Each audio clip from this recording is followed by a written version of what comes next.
یہاں پہ تیرے بندوں کے ساتھ بھی زیادتی کروں گا، ان کو بھی میں بدتمیزیاں کروں گا، ان کے ساتھ ان پہ بھی ظلم کروں گا تیرے محبوب بندوں کے ساتھ، میں ان کے ساتھ فراڈ کروں گا، میں ان کے ساتھ جھوٹ بولوں گا، میں ان کے ساتھ زیادتیاں کروں گا.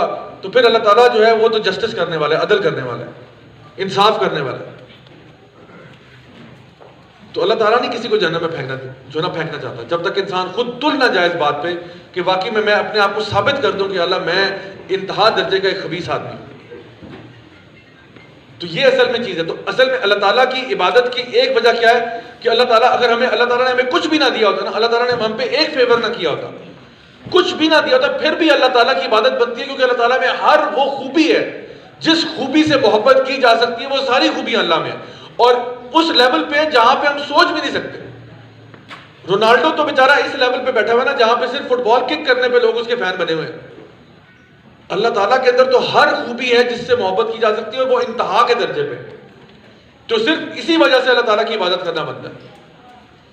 اور دوسری وجہ اللہ تعالیٰ کی عبادت کی یہ ہے کہ اللہ تعالیٰ کے ہمارے پہ اتنے زیادہ احسانات ہیں، اتنے زیادہ احسانات ہیں کہ ہم اگر ساری زندگی اپنی گزار دیں اللہ تعالیٰ کے شکر میں، ہم وہ حق ادا نہیں کر سکتے. میں آپ کو چھوٹی سی مثال دیتا ہوں، باقی چیزیں تو چھوڑے، ہمارے اللہ تعالیٰ نے ہمیں دماغ دیا، ہمیں فیملی دی، ہمیں گھر دیا، ہمیں صحت دی، ہمیں ہاتھ پاؤں دیے، آنکھیں دی، یہ تو بہت یعنی آگے کی بات ہے. چھوٹی سی ایک دو چیزیں آپ کے سامنے ذکر کرتا ہوں. ایک بادشاہ تھا نا، اس کا جو وزیر تھا وہ بڑا سمجھدار تھا.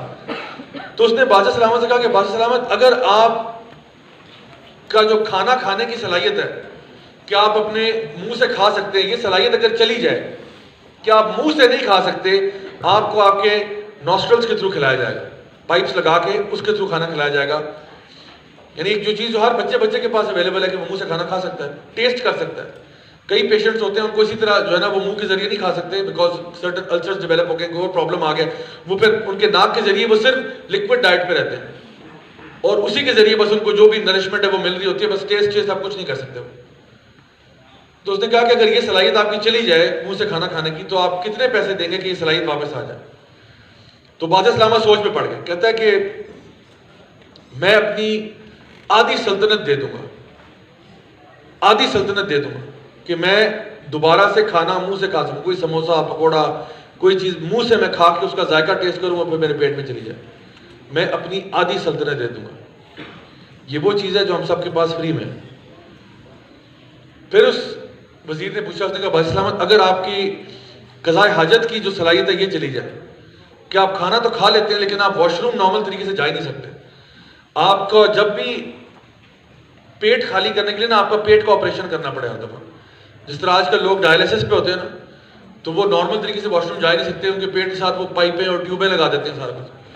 تو نے کہا یہ ڈائلسس کا سسٹم کو آپ کے ساتھ اگر ہم لوگ اٹیچ کر دیں، کوئی سسٹم ایسا لگا دیں آپ کے ساتھ کہ وہ نارمل طریقے سے آپ قضاء حاجت کے لیے نہیں جا سکتے، ہر دفعہ آپ کا پیٹ کاٹ کے نکالنا پڑے گا، تو اس کو ٹھیک کرنے کے لیے آپ کتنے پیسے دیں گے؟ تو بادشاہ سلامت پھر سوچ میں پڑ گیا، انہوں نے کہا کہ میں باقی کی بھی جو آدھی سلطنت ہے نا وہ بھی دے دوں گا.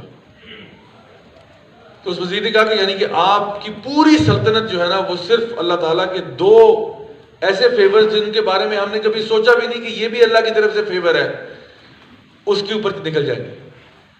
اور یہ وہ دو چیزیں ہیں جو جب انسان کی چلی جاتی ہے نا تب اس کو سمجھ میں آتا ہے کہ میرے ساتھ ہوا کیا ہے. کسی اس سے پوچھو جس کی آنکھیں نہیں ہیں، جس نے آج تک اپنے ماں باپ کو اپنی آنکھوں سے نہیں دیکھا، جس نے آج تک کسی درخت کو نہیں دیکھا، کسی پھول کو نہیں دیکھا، کسی پتے کو نہیں دیکھا، کسی چڑیا کو نہیں دیکھا، وہ حج کے لیے گیا لیکن اس نے بیت اللہ کو نہیں دیکھا، قرآن کی آواز سنتا ہے لیکن قرآن کو اپنی آنکھوں سے نہیں دیکھا، اس سے پوچھو وہ کتنے پیسے دے گا کہ اس کی آنکھیں واپس آ جائیں. کسی اس شخص سے پوچھو جس کے کان، جس کی سماعت نہیں ہے، اس نے آج تک اپنی ماں کی لوریاں نہیں سنی، کبھی کسی اپنے والدین سے یہ نہیں سنا کہ وہ اس سے محبت کرتے، یہ کلمات نہیں سنے اس نے آج تک.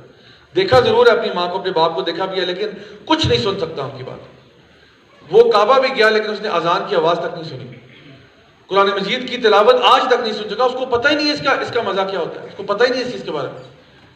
اس سے پوچھو وہ کتنے پیسے دے گا کہ اس کی قوت سماعت واپس آ جائے.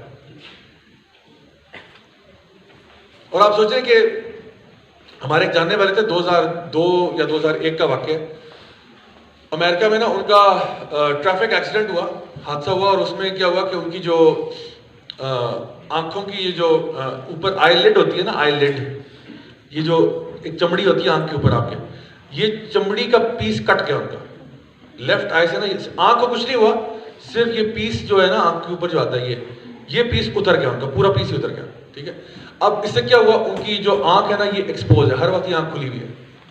یہ آنکھ کیونکہ نا ہم جب بلنک کرتے ہیں تو یہ چمڑی جو ہے اوپر نیچے ہوتی ہے نا, آگے آتی ہے, تو یہ جو آئی لڈ ہے یہ کٹ کی ہے, تو اب ان کی آنکھ ایسے ایکسپوزڈ ہے, ہر وقت ایک آنکھ کھلی ہوئی ہے, ایک آنکھ تو جھپکتی رہتی ہے, ایک آنکھ کھلی رہتی ہے.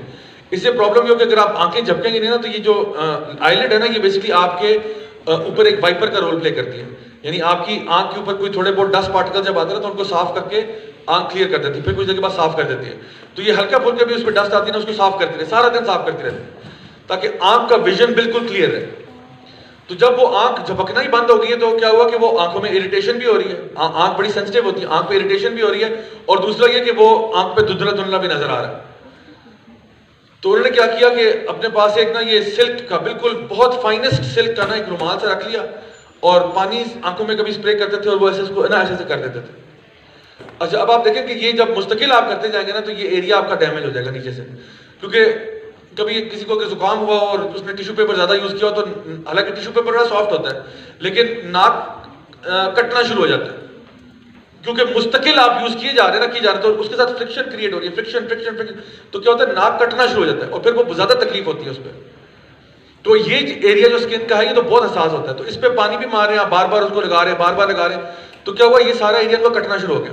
یہاں پہ کٹس پڑے, اس پہ انفیکشن آ گئی, وہ باقاعدہ زخم بن گئے یہاں پہ. ود ان ون منتھ ان کا یہ پورا ایریا جو ہے نا زخموں سے بھر گیا, ڈرائنس کریٹ ہو گئی, پتہ نہیں کیا کچھ ہو گیا. اب وہ کہتے ہیں کہ میں پانی بھی اسپرے کرتا ہوں تو میری چیخیں نکل جاتی ہیں کیونکہ وہ اتنا مجھے پینفل ایکسپیرینس ہے. وہ ڈاکٹر کے پاس گئے, انہوں نے کہا ڈاکٹر صاحب میں کیا کروں اس کے ساتھ. انہوں نے کہا دیکھیں ایک تو علاج یہ ہے کہ آپ اس کو پیٹرولیم جیلی شیلی لگائیں, اس پہ تھوپ کے رکھیں سارا دن, وہ بھی تھوڑا عجیب لگتا ہے, کبھی پگھل رہی ہے کبھی کچھ ہو رہا ہے. اور یہ کہ آپ اسپرے کرنا جو ہے نا مطلب وہ اس کو ہلکا ہلکا کرتے رہیں, ہاں تکلیف آپ کو ہوگی لیکن بہرحال یہ اس کے علاوہ مجھے کوئی اور سمجھ نہیں آ رہا. اور دوسرا طریقہ یہ کہ آپ یہ اسپرے کرنا اور یہ لگانا چھوڑ دیں تو آپ اس آنکھ سے نابینا ہو جائیں گے, آپ کی چوائس ہے. نابینا ہو جاؤ, اس آنکھ کو چھوڑ دو, بھول جاؤ اس کو, اس کے اوپر ایک کالے پٹی لگا دو, بس اس کو چھوڑ دو, آپ اس میں سے کچھ نہیں ہو سکتا. یا یہ ہے کہ یہ کرتے رہو اور تکلیف برداشت کرو. مجھے بتائیں ہم نے آخری دفعہ کب اپنی آئی لڈز کا شکر ادا کیا تھا اللہ تعالیٰ کی بارگاہ میں کہ اللہ تیرا شکر ہے تو نے میری آنکھوں کو نا آئی لڈز عطا فرمائی. میں بتاؤں یہ وہ چیزیں ہوتی ہیں جب انسان کی جاتی ہے نا تب اس کو سمجھ آتی ہے میرے ساتھ ہوا کیا ہے. فَبِأَيِّ آلَاءِ رَبِّكُمَا تُكَذِّبَانِ, کس نعمت کو تم جھٹلاؤ گے اللہ تعالیٰ کی. تو یہ تو میں چھوٹی چھوٹی چیزوں کی بات کر رہا ہوں جس کا آج تک نہ کوئی ٹیکس دیا ہے ہم نے اس پہ, نہ کوئی اس کی رقم وصول ہوئی ہے, کچھ وصول نہیں ہوا.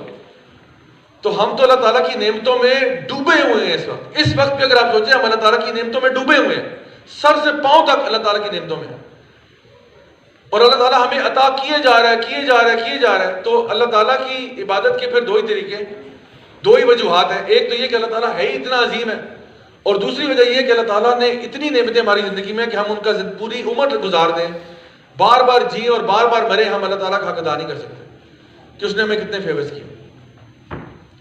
اور ایک اتنا بڑا فیور یہ کہ اللہ تعالیٰ نے ہمیں انسان پیدا کیا. آپ کو اللہ تعالیٰ مٹی بنا دیتا تو آپ کیا کر لیتے, آپ نے کیا کر لینا تھا. اللہ تعالیٰ آپ کو بلی یا کتا بنا دیتا آپ نے کیا کر لینا تھا.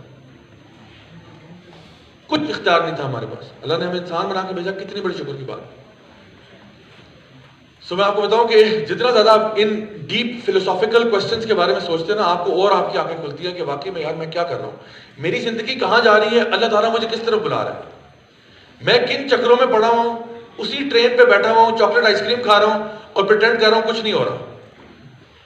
اسی ٹرین پہ بیٹھا ہوں, کوئی پتہ نہیں میری منزل کہاں ہے, کوئی پتہ نہیں مجھے کون یہاں لے کے آیا ہے, کوئی پتہ نہیں میرے ساتھ ہونے کیا والا ہے, کچھ نہیں پتا, بس آئس کریم کھایا جا رہا ہوں.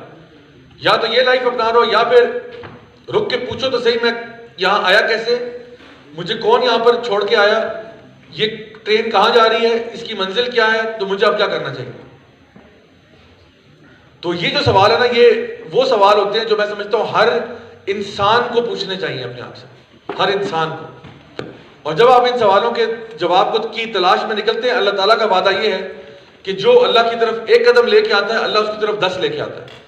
جو اللہ کی طرف چل کے آتا ہے اللہ اس کی طرف دوڑ کے آتا ہے. لیکن یاد رکھیے پہلا قدم اللہ نہیں اٹھائے گا, پہلا قدم ہم اٹھائیں گے.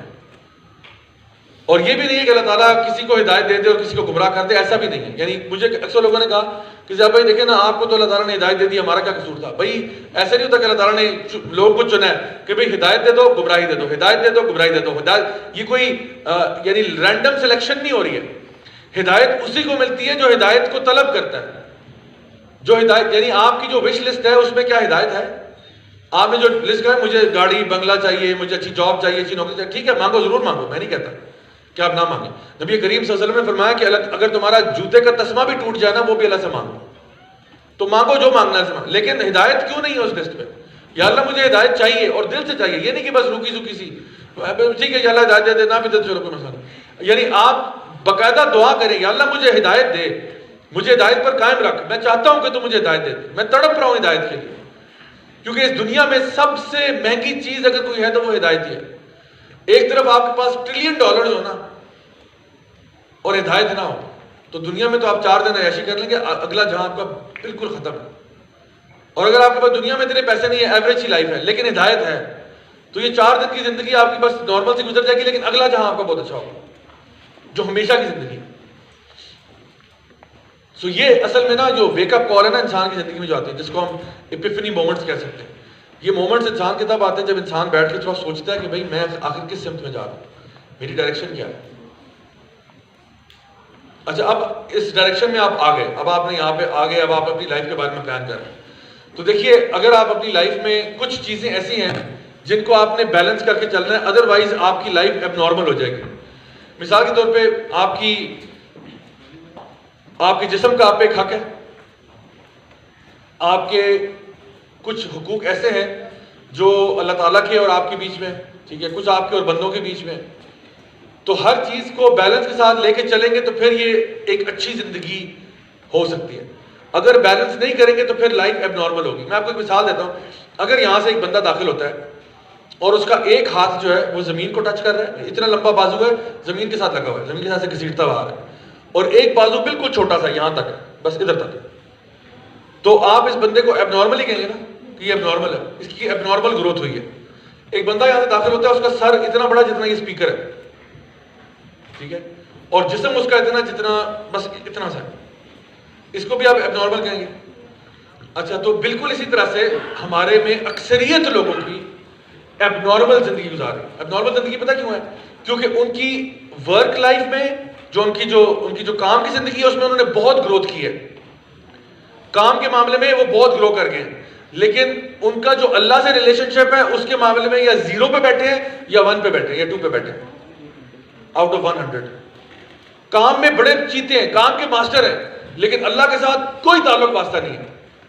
یا پھر صحت کے معاملے میں بالکل فیلئر ہے, صحت کو بھی انکار کیا, مطلب بالکل اگنور کیا ہوا ہے, نہ اچھا کھانا کھاتے ہیں, نہ کوئی ورزش کرتے ہیں, نہ ایکسرسائز کرتے ہیں, صحت کو بھی اگنور کیا ہوا ہے. تو یہ بندہ اب نارمل ہے, یہ اب نارمل گروتھ ہے اس کی. اس سے متاثر ہونے کی ضرورت نہیں ہے کہ جی ایک فیلڈ میں نکل کے تو باقی ساروں میں تو کمپرومائز کر گیا. یہ تو اب نارملٹی اچھی چیز نہیں ہوتی. ہمیں کہا گیا امتن وسطا, ہمیں مڈل نیشن کہا گیا, بیلنس نیشن کہا گیا. نبی کریم صلی اللہ علیہ وسلم کی آپ لائف اٹھا کے دیکھیں تو آپ کو پتہ چلتا ہے کس طرح ایک بیلنس کریٹ کیا جاتا ہے, کیسے توازن رکھا جاتا ہے آپ کے فیملی کے ساتھ, آپ کے فرینڈز کے ساتھ, آپ کی صحت کے ساتھ, آپ کا اللہ سے کیا ریلیشن شپ ہے. تو ہم نے اپنی لائف کو بیلنس کر کے چلنا ہے, اور اس بیلنس کے لیے کچھ ایسے پوائنٹس ہیں جن کو ایک ہفتے کے اندر آپ کو لازماً ٹچ کرنا چاہیے.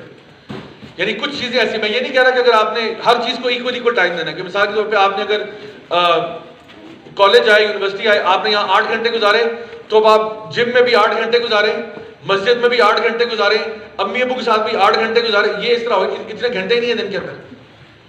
لیکن کہنے کا مقصد یہ ہے کہ آپ کا پورے ہفتے کے اندر نا آپ کا کام کا ٹائم بھی ہونا چاہیے لازماً, ہفتے میں آپ کا ایکسرسائز کا ٹائم بھی ہونا چاہیے لازماً. چلیں ہفتے میں 5 دن کر لیں, 4 دن کر لیں, لیکن کرنا ضرور ہے. گھنٹہ کر لیں, کوئی سپورٹس کھیل لیں, کچھ کر لیں, اپنی باڈی کو حرکت میں لے کے آئیں, فٹ رہیں, ایکٹیو رہیں. اللہ تعالیٰ کو ویسے ہی جو نا کبھی مومن زیادہ پسند ہے, حالانکہ ہر مومن میں خیر ہوتی ہے, لیکن جو اسٹرانگ بلیور ہے اللہ تعالیٰ کو زیادہ پسند ہے, کیونکہ جو اسٹرانگ بلیور ہے وہ دوسروں کے کام بھی آ سکتا ہے, عبادت بھی زیادہ کر سکتا ہے, زیادہ انرجی کے ساتھ آگے بڑھ سکتا ہے. تو اپنی صحت کو بھی آپ نے خیال رکھنا ہے, ورنہ پتہ کیا ہوگا, 40 سال پہ پہنچیں گے اور آپ کا پورا سسٹم شٹ ڈاؤن کر رہا ہے. یعنی وہ لوگ جو کہ ورکہولکس بن جاتے ہیں, کام کام کام کام کام, صحت کو اگنور کر دیا, فیملی اگنور کر دی, 40-45 کی عمر میں نا ہائی بلڈ پریشر، ڈائبٹیز، یہ وہ دنیا جہاں کے ان کو جو ہے نا مرض لگ گئے. اب جتنا پیسہ کمایا تھا ساری زندگی میں وہ سارا پیسہ میڈیکل بل پے کرنے میں لگ رہا ہے. سٹنٹ لگ رہے ہیں جی، دل کے آپریشن ہو رہے ہیں، سارا کچھ کیوں ہو رہا ہے؟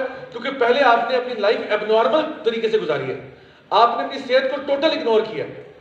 بالکل اسی طرح سے روحانیت کے اعتبار سے لوگ فارغ ہو جاتے ہیں 40-45 میں، کیونکہ ساری عمر اللہ کو اگنور کیا ہے، ساری عمر نمازیں چھوڑی ہیں، ساری عمر اللہ سے